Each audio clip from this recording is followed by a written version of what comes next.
Ever ask your smart speaker a question and get like a totally weird answer? Like you just completely missed the point. Well, today's deep dive might reveal exactly why that happens. We're going to be tackling polysemy. Now, before you tune out thinking, whoa, way too technical for me, it just means words with multiple Yeah. meanings. And it's way more fascinating than it sounds. Trust me. We're diving into this paper called Expanding the Issue of Polysemy in Generative AI. And it shows how AI struggles with those double meanings humans use all the time. Take, for example, the word bank. It could mean the edge of a river or the place you keep your cash. We instantly know which one makes sense, right? But AI, not so much. Yeah. It's like AI is trying to learn a new language, but just memorizing the dictionary. So it knows all the definitions and not really how to use the words, especially in different contexts. Which is like the opposite of how we actually talk, right? Exactly. And most AI relies on these statistics and patterns to figure out language. So how does that play out like in the real world? How does that actually work? I mean, the researcher who wrote this paper, they actually did an experiment with AI systems and these polysemic words, words with multiple meanings. And the results were, well, interesting to say the least. Yeah, one of the big problems is that AI usually defaults to just the most common meaning. It doesn't think about the context. Like, for example, they ask an AI system, what's the best format for mail? Okay, so mail could be physical letters or email. Did the AI get that? Not really. It Yeah. always assumed it was like snail mail, the physical stuff. Yeah. Totally missed the email possibility. Huh. And it gets even more complicated. They use the phrase, plant a bug. Oh, right. Gardening or a listening device. Exactly. Yeah. The AI went straight for the gardening interpretation. Wow. That seems like a pretty big oversight, especially if you're, really relying on AI to give you accurate info. Yeah, and that's the issue. It's not just about getting the right answer, but like the consequences Yeah, of these misinterpretations. that's what I find so fascinating about this. It's not just like a technical glitch. This gets into some really big questions about how we design AI that actually gets the nuances of how we talk. So, were there any other examples from that experiment that really stuck out? Oh yeah, tons. Well, one was catch a flight. Hmm. The AI consistently took that literally, like physically catching something. Wait, so it missed the whole, like, you're a passenger on a plane, meaning that's almost funny. It makes you wonder, like, what's going on in there? Right. It shows how AI, at least right now, struggles with those layers of meaning we just take for granted. Yeah. So we know catch a flight means you're a passenger on a plane, but the AI just got stuck on that image of catching something. Okay, I see what you mean. It's like AI needs a whole lesson in metaphors and idioms and things like that. But like, really, this is serious. Imagine trusting an AI assistant to like book your travel and it's taking everything literally. That's a recipe for disaster. Exactly. AI needs to get past word for word and actually understand what we mean. So how do we fix it? Because we can't just like give AI a metaphor dictionary and call it a day, right? Right. And this is where it gets really interesting. The paper suggests some cool solutions, and a lot of it comes down to context. Context. So like, what do you mean by that? Well, think about how we talk, how you and I are talking right now. We don't just focus on each individual word. We think about the topic, who we're talking to, what we've already said.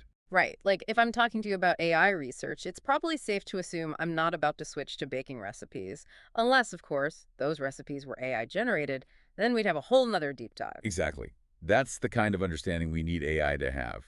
And one thing they talk about in the paper is uh, proactive disambiguation.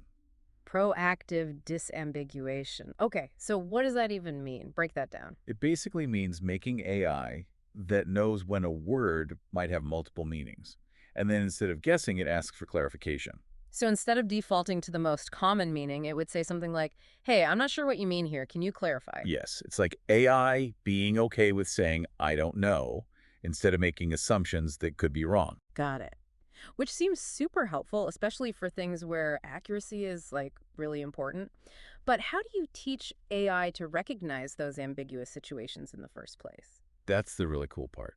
It all comes down to training. We're Yeah. talking about feeding AI massive amounts of text and code, not just words and definitions, but information about how those words are used in different situations. So, like, it's like giving AI a giant library of conversations and articles and, like, even social media so it can understand all the ways we use language. Yes, exposing it to all of it so it develops a better sense of how language actually works.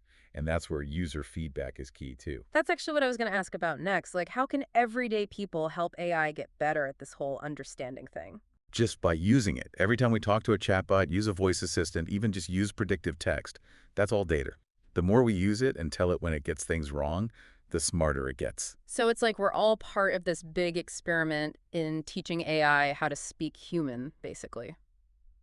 I like that. Yeah. Okay, but let's be real. Even with all the data and feedback in the world, there are going to be times when AI just doesn't get it. What happens then? That's where user control comes in. Imagine being able to customize AI. Customizable. Now you're talking. Tell me more. Well, imagine you could kind of fine-tune your AI, make it match how you like to communicate. Okay, so like, if I'm all about humor, I could tweak the settings to make my AI a little more playful. And if I needed to be super accurate, even if it asks a million questions, I could do that too. Exactly. Give users the power to personalize their AI, so it's less like talking to a machine and more like a partner. That actually makes me way more optimistic about all this. For a while, it felt kind of hopeless, like this loop of AI misunderstanding and us getting frustrated. But this is different, like AI adapting to us instead of the other way around. And it's bigger than just personal preference, right? It's about AI that gets different cultures and communication styles. Huge. Because we all use language so differently depending on where we're from, our backgrounds, even our age. If AI could navigate all that, that would be game-changing. Totally. Think about an AI assistant that switches between languages without missing a beat, or one that understands football means something different in London than it does in New York. That's the kind of fluency we need as AI becomes more and more a part of our world. Okay, I'm sold. But how far away are we from all this? Are we talking years, decades, or is this still sci-fi territory? Definitely not sci-fi. The groundwork is being laid right now.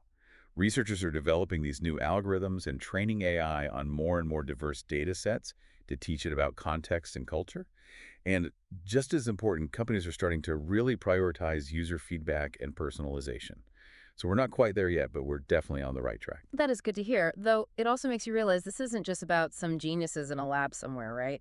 It's about all of us, everyone using AI, giving feedback, and actually shaping how this technology For evolves. sure, every time we correct a chatbot, tweak a search, even just pick the right word suggestion, we're part of it. So, dear listener, what does this all mean for you? It means you're not just watching the AI revolution happen, you're in it.